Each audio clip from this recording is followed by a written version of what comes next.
কেননা আল্লাহর ওলির দরবারে যাওয়ার কারণ কি? আমি যদি ঘরে বসে আল্লাহ রাব্বুল আলামিনের দরবারে ফরিয়াদ করি, আল্লাহ রাব্বুল আলামিন কি সেটা শুনতে পান না? অবশ্যই শুনতে পান। এই দরবারে যায় দুটি কারণে।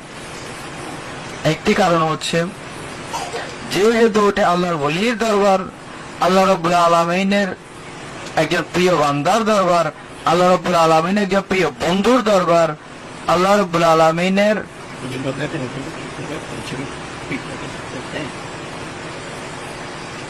মকবুল বান্দার দরবার। কাজেই সেইখানে আমাদের যে দোয়া, সেই দোয়া কবুল হওয়ার সম্ভাবনা অনেক বেশি আমার ঘরের চাইতে। এটি হচ্ছে একটি কারণ,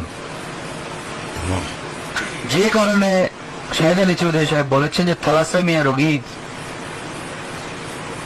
দরবারে পাখি গিয়েছে, ভালো হয়েছে। এটি আল্লাহ রাব্বুল আলামিনের কুদরতের প্রকাশ।